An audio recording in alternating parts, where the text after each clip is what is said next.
This morning's session is going to be run by committee member Kim Tobias Cohn from University West of England. He will also be the first speaker, so I would like to invite him to come along and give his presentation.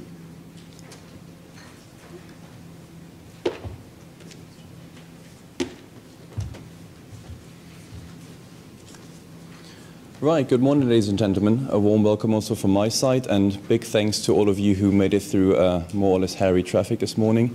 I wished I had my personalized transport drone, but we can talk about in discussion a little bit later on. So if I may just start directly away, because John did all the introduction. I'd like to talk to you a little bit about how to electrify future aviation today, essentially in a university project we're running with my institution and promoting clean air as well as CO2 neutral transport. The setup is a little bit of a controversial feasibility study, and you'll find that as we go through the presentation. A couple of words about myself, not too long really. It all started sort of 16 years ago when we called RC planes not drones and UAS systems and UAVs, it was just RC planes. But over the last sort of decade, they evaluated and evolved quite significantly, and they got a lot smarter. Now, as that technology moved on, I tried to stay smart as well, did a couple of degrees on my way, and sort of stopped momentarily at an MEng aerospace engineering degree. Fly little planes, gliders and piston-driven aircraft as well for leisure. And my real sort of the most important points right now today to point out is the teaching I'm doing in my current role and the student experience really, but I'll touch on that on a little bit later. And the main topic we want to look at today is this airframe really, our standard Cirrus 75. Now, because we're all aviators, I hope we like checklists, so today I'd like to talk you through a little bit why are we starting Project ETA-1, or why have we started Project ETA-1, and actually what is it? Our motivation to run this project, so why, who is involved, and how are we going to be doing this. A couple of project management and legality issues.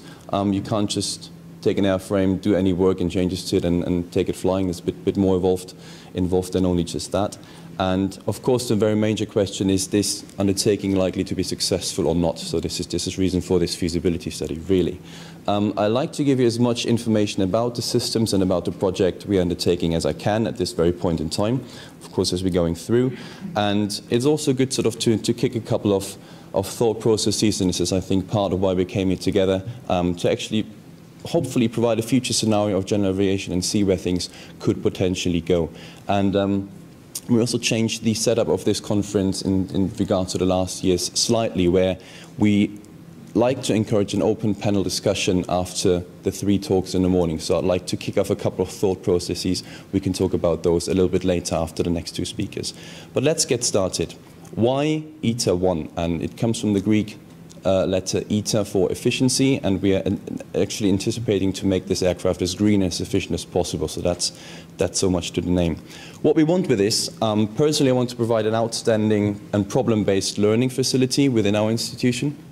And I think as we're doing that, we're only going with time and technology development. So we're providing top-notch technology to our students and actually prime them once they leave the institution that they actually understand what technology is and where it stands right now.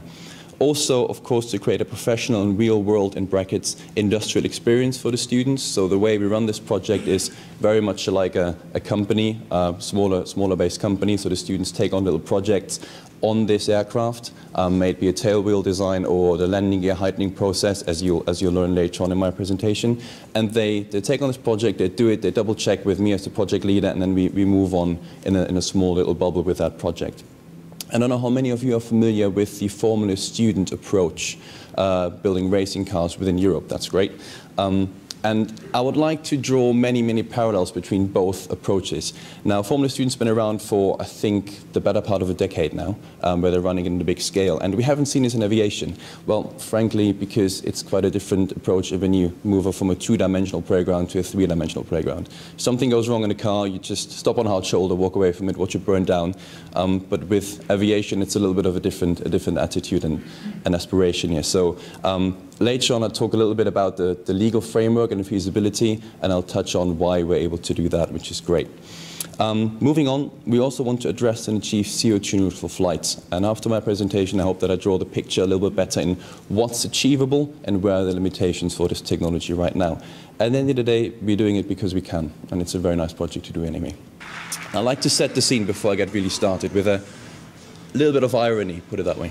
Isn't it amazing how much of our world is powered by something so small? There are a million uses for these little wonders. Well, make that 1,000,001. Introducing the Mercedes AA class, the first fully electric luxury sedan powered entirely by AA batteries. No more plugs, no more charging stations, just 9,648 AA batteries. Zero emissions, lifetime drivetrain warranty, and a top speed of 52 miles per hour. Everything you've come to expect from Mercedes. Onboard satellite navigation, Bose stereo system, and ample trunk space to store extra batteries. And it is the only luxury sedan to receive the prestigious AA+ grade from Batteries Magazine. The Mercedes AA also ranks best in class in safety, thanks to standard curtain airbags. A touchscreen in the center console keeps you constantly informed of each battery's power level. You'll know a battery's dying before it's dead. In 3 miles, replace battery 61, battery 989. You can replace them individually or all at once with the ribbon release auto dump feature.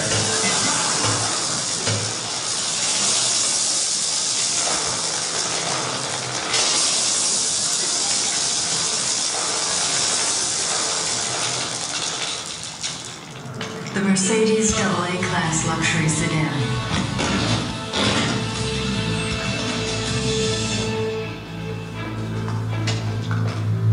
Batteries not included. Sorry about the length of that video, but I think it was worthwhile setting the scene properly. Lots of issues in that video, really lots of issues. It's packaged really nicely and very entertaining, but we can see many problems arising, and I'll touch upon those as we move through. So ETA-1, what are we actually aiming for? We try to combine the pros of a glider with the pros of a piston aircraft. Okay, so essentially going through those little tables swiftly.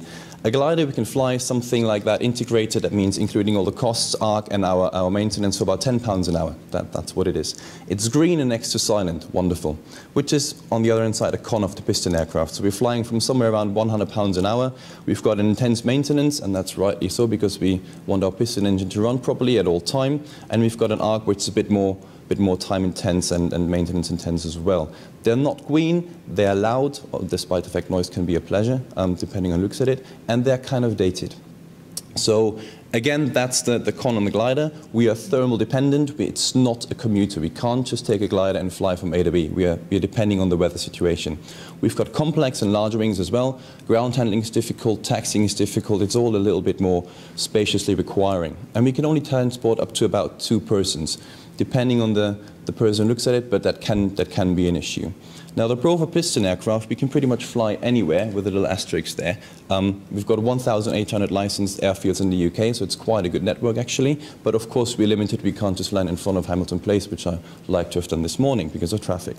And they're very easy to handle on the ground, and we can transport more than 2 people. So we eliminate the negative sides, and we're trying to put both parts together really into one solution.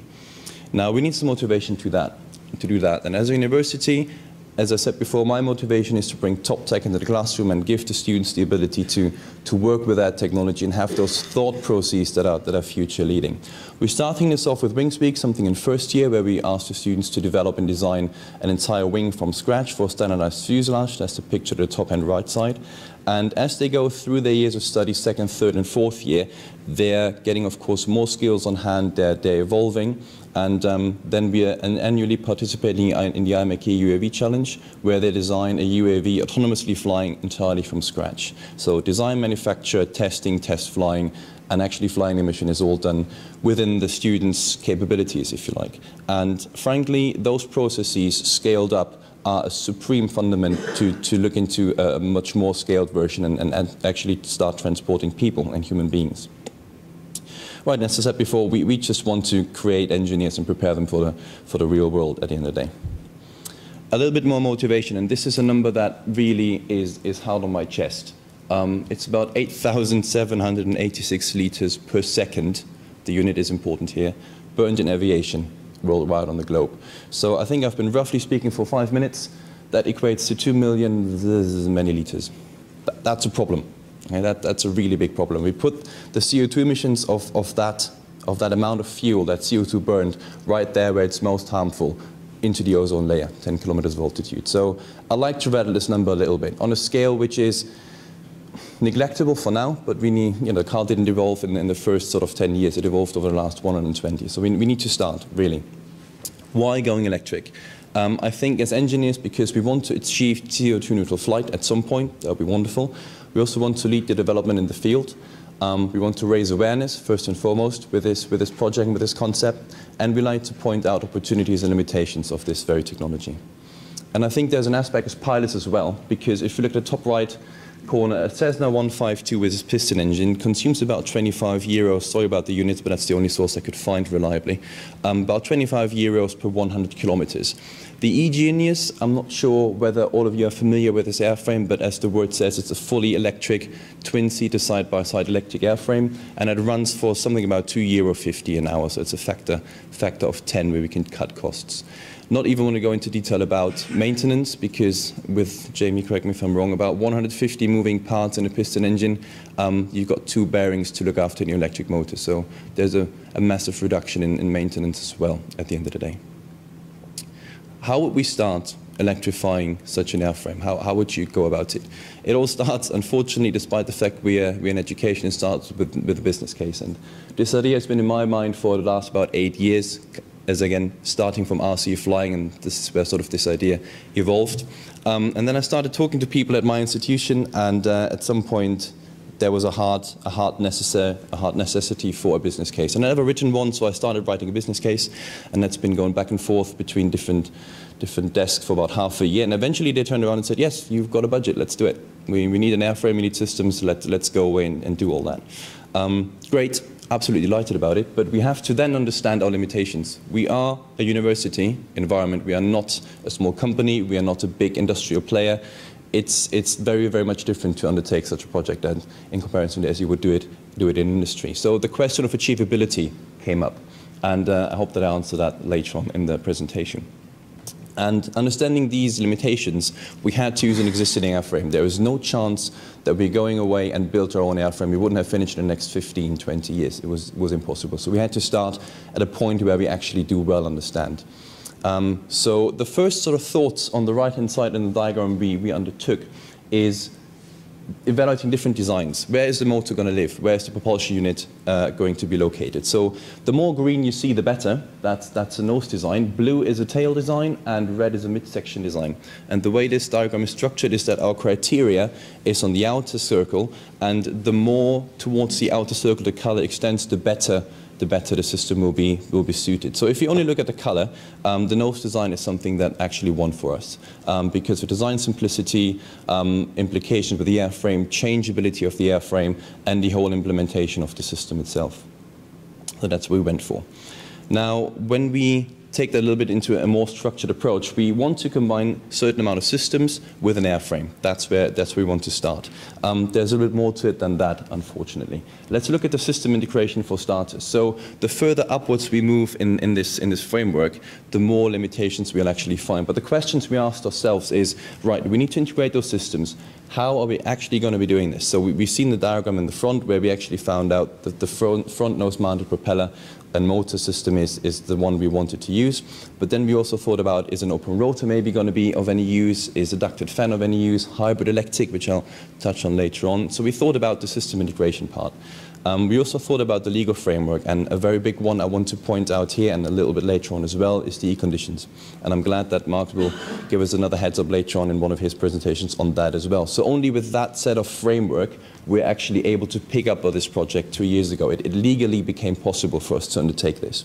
And it was, since then, the Standard Series 75 is an EASA-regulated airframe, so we had to contact EASA and ask them very kindly to give away that authority back to the CAA and into the UK, really, which was, I think, 4 emails and 2 phone calls. Extremely pleasant. It was a wonderful, wonderful undertaking to do, so very, very pleased about that. The system works beautifully here. And then on the system side, we understand what facilities we've got. Of course, we can't just put in a shed and start working on it. We need workshops, we have a certain time frame, and we just have to understand how a university environment is working with us and for us. Moving on, how would one start about the systems? We discussed a little bit about the airframe, but how are the systems going to look like? I think I primed 2 of my helpers with batteries and a little motor. So if you would start just giving them around. The last 10 years, we've actually looked at a massive improvement in terms of propulsive systems when we're talking about electric solutions. So we've got brushless motors which walked into the scene, which giving us immense and very, very just incredible power to weight ratio. So I think nowadays Siemens, and I hope that my colleague will touch upon that later on, is denoting a power to weight ratio or power density of about 5 kilowatts per kilogram in terms of motor. And that's amazing. That's really, really high power density.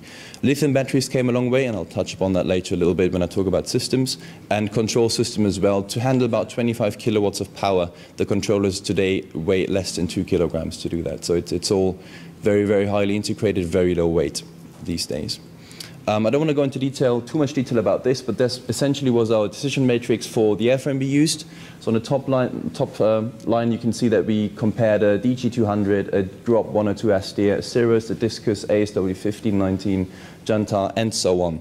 And after the decision matrix, we came out with a certain limitation, which was our budget. So we went for the Cirrus, which was the most suitable airframe in terms of space in the nose, in terms of space for systems, height of landing gear, nose clearance, etc., etc. So that worked best to our requirements.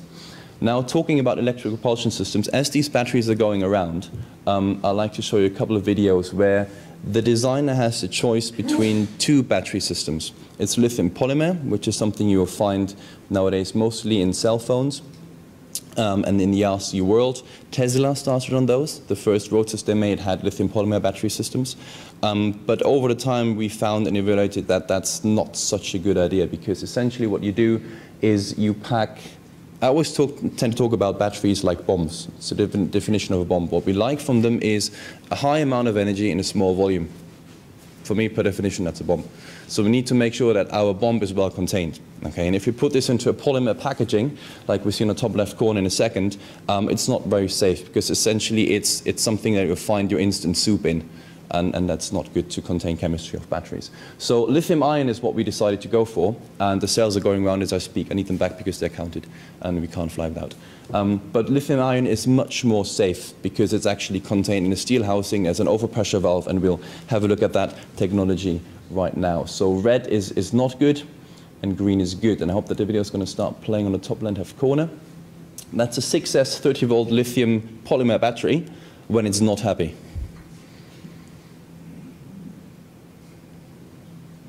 And that's real time.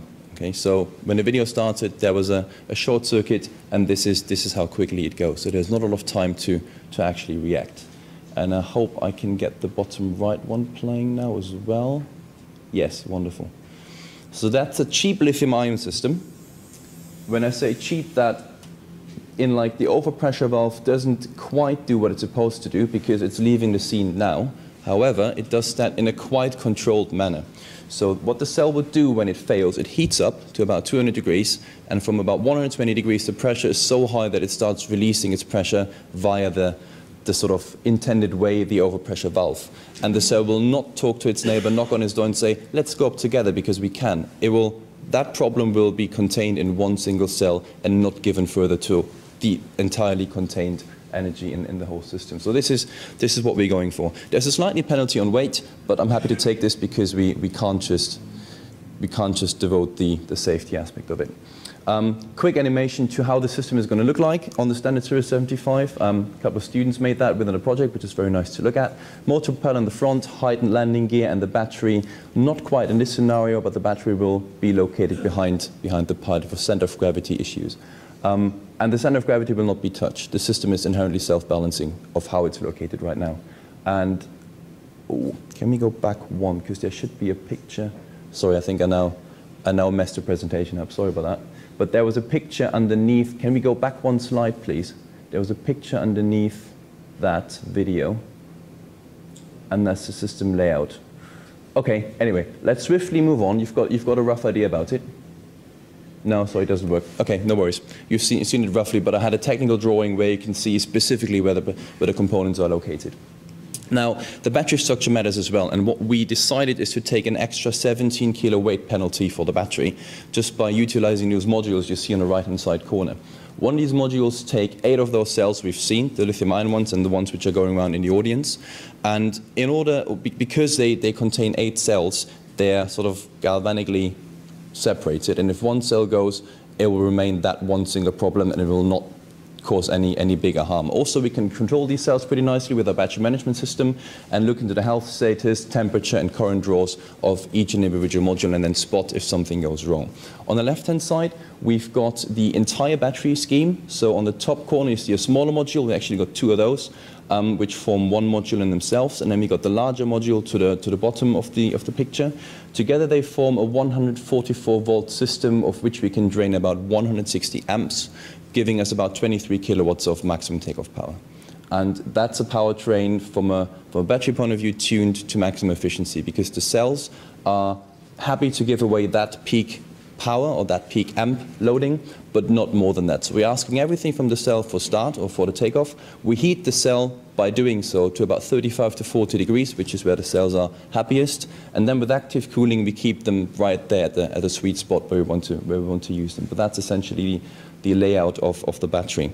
Now, because luckily Mark is going to talk about that in more detail later. As I mentioned earlier, the e-conditions are an absolute pleasure for us as a university to conduct this project, because it's the legal framework. It makes it possible for us to undertake this project, but I'm not going to go into any further detail on that. So in order to, it's all great what we looked at so far, but how does it work out? How does the math check out for what we want to be doing? And I let you choose your point of view on that, and I didn't choose the British system, I chose the American ones. I hope none of the Americans here in the audience. But we need to understand what variables we have to play with when we want to do such a project like this. Okay? So the first and foremost thing when you talk about a new aircraft design or a mending of an aircraft design is weight. How much weight do we actually have to carry or lift? So our airframe weighs 240 kilos overall. That's the top line on the top table. And it was capable, or has been capable, of taking 60 kilograms of water ballast, or i.e. 60 liters of water. The reason I highlighted this because this water ballast is now going to be replaced by systems. So we're actually not really, depending on the pilot flying on the day, going over the maximum takeoff weight that was specified by the manufacturer in 1968, I think it was. So we're just replacing existing capabilities of the airframe with different systems, really. And there's a little bit of a breakdown down there. So as you can see, the batteries themselves, the cells which are going around, they're not that heavy. They're only 31 kilograms. The safety aspect of the system is the big penalty. 17 kilograms of modules, battery management, and fixtures and wires. That's something we have to take. The mount of the motor and prop will just be sub 10 kilograms, and the inverter is still taken quite conservatively. We shave the kilogram of that one, so it'll be about 2.5 kilos on the inverter, which should just roughly check out with what we are legally supposed to put into the airframe for starters. I don't want to go into great detail about lift and drag because I think we all know about the business. But essentially what we did is we took measured data of this airframe and evaluated how much drag we encounter at the best operating efficiency speed, i.e. minimum sink speed of this airframe. So when we fly about 25 meters a second straight and level flight, we encounter about 103 newtons of drag, which is something we want to match with a thrust, because then we've got a case which we call steady and level flight, and we can calculate and deal with this. Now, when we don't encounter efficiency, we'll check out around 3 kilowatts required to keep this bird horizontal and straight and level. That's without any updraft, downdraft, no thermals calculated in there. That's just laboratory conditions. If we take into account efficiency, such propeller losses and skin friction losses of where the propeller is located in front of the nose, it puts the air over quite a dirty area, and in other terms, the fuselage of the glider. We require about 4.5 kilowatts to keep it there where it is, straight and level at altitude, which isn't very much at all. Talking about efficiencies, on the left-hand side, we've got a powertrain, an electric powertrain, and on the right-hand side, we've got an IC engine sort of conversion powertrain. And if we assume that our battery delivers 100% efficiency at the terminals and the fuel does the same thing as it goes into the engine, we can see quite a distinct difference. Our electric powertrain overall checks out about 61% of efficiency. That means the energy we put in from the batteries, what actually arrives at the air, seen by the prop, is about 60%. 40% is losses in heat and friction and slippage of the propeller. Not so great for the IC engine. Jamie, you might correct me if it's a little bit low, but it's old aircraft engines, which are not very great. So it's only about 9% of the amount of energy we put into the engine actually arrives at the air where we want it. I want to go in a little bit more detail about this very phenomenon. And if we look at the bottom left-hand corner of this graph here, we see that development of that lithium cell, the 18650 standard, which is going around, started from around the 1990s. So 25 years of development got us an increase of energy density, which is our y-axis on this graph, of about, say, triple, twice to triple, something in between that.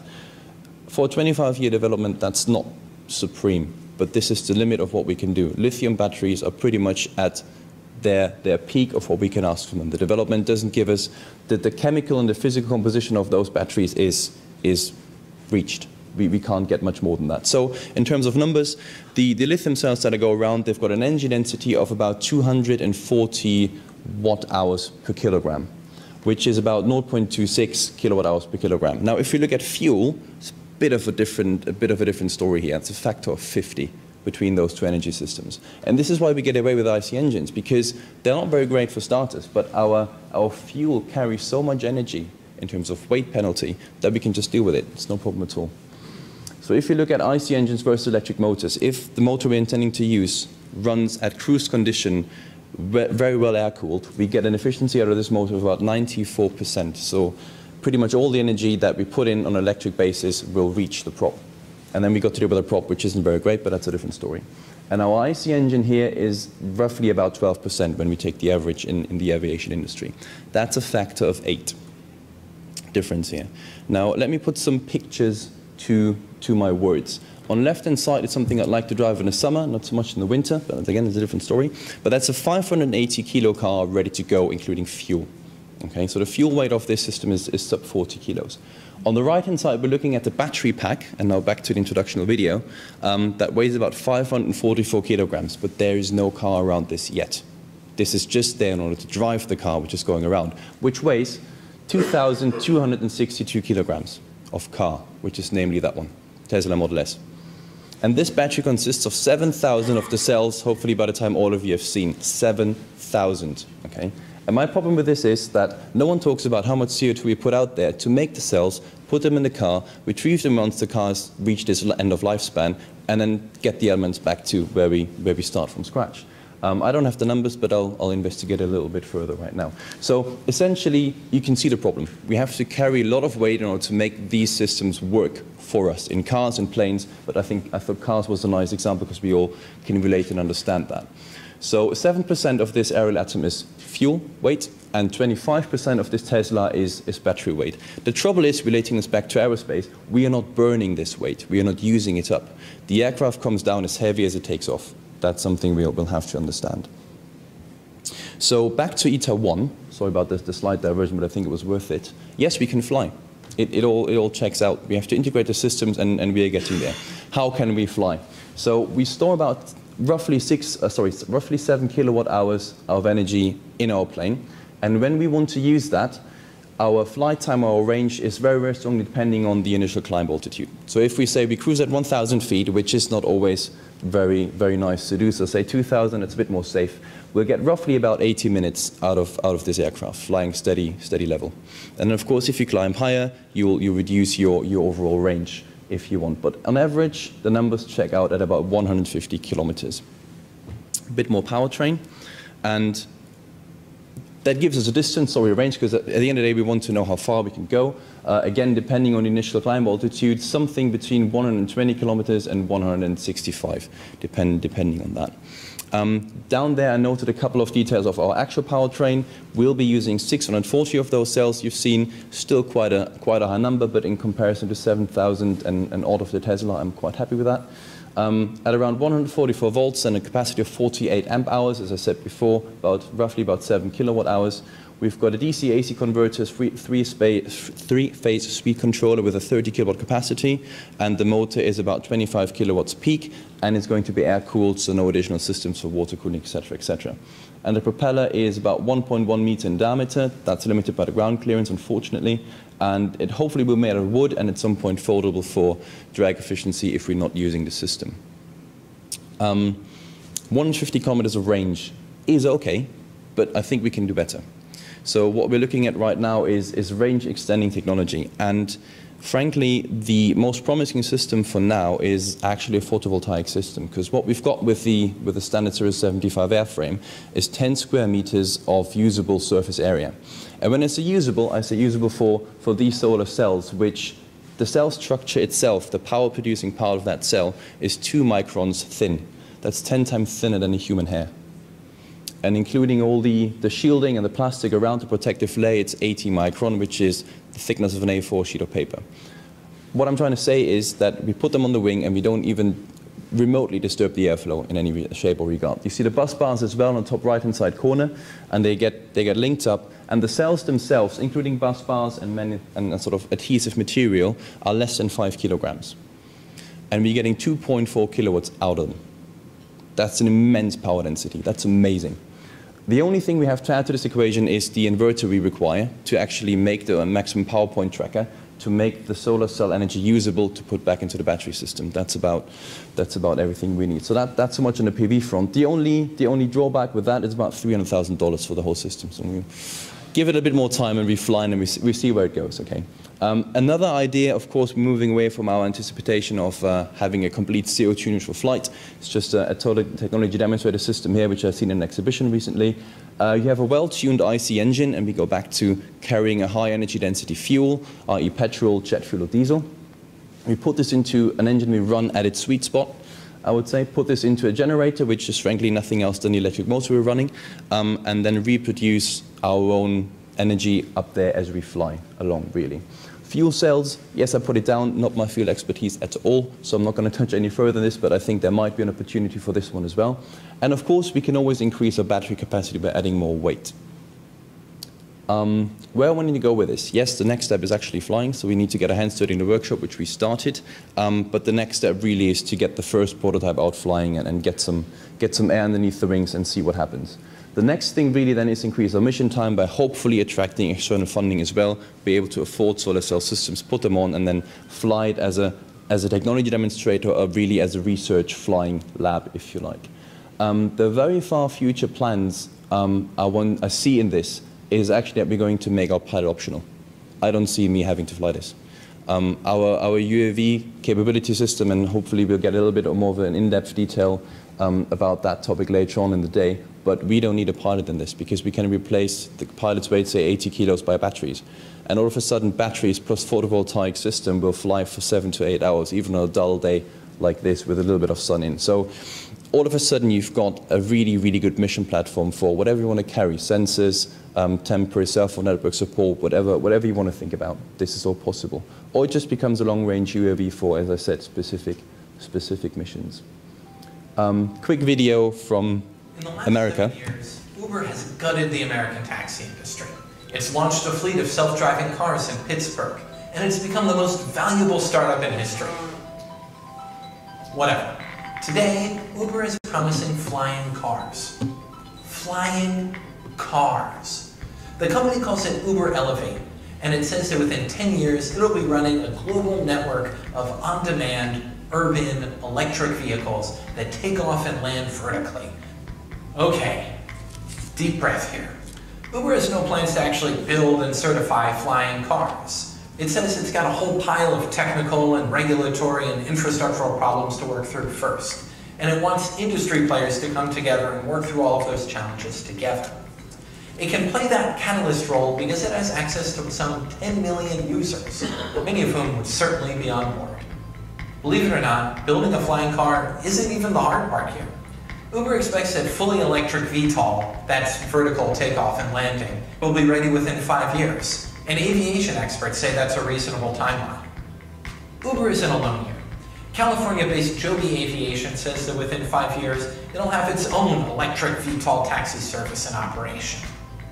And the Pentagon just gave Virginia-based Aurora Flight Sciences almost $90 million to work on its own VTOL plane, which uses a hybrid electric system and looks like a big harmonica chasing a smaller harmonica.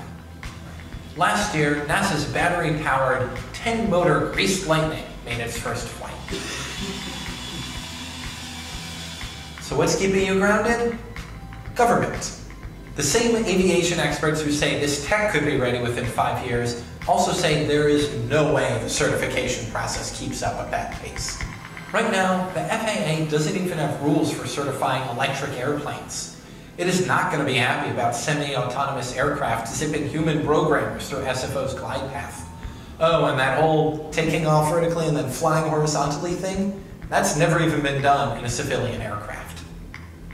Let's say one of these companies, A, actually makes a working plane, and B, somehow gets the FAA to say it's okay to fly. And we'll even say the FAA and NASA finally implement that autonomous version of air traffic control they've been working on forever, so these things don't just smack into one another all the time. Then, how do you get this service into the towns and cities where people can actually use it? Well, that's the part Uber is actually pretty good at.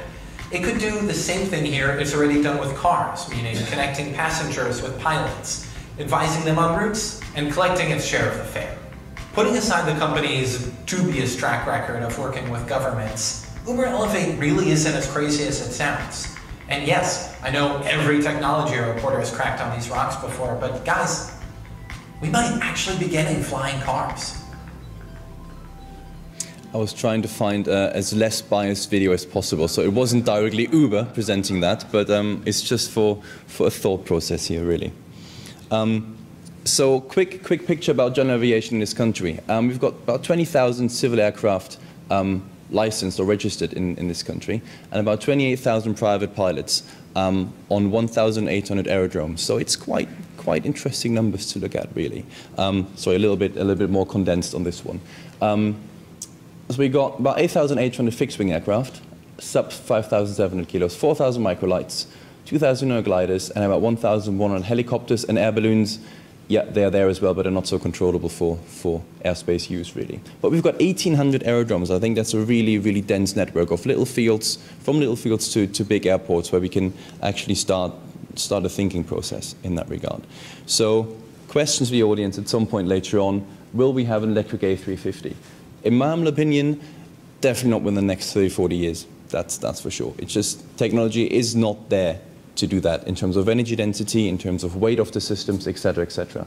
Let us aspire, but it will take the amount of time.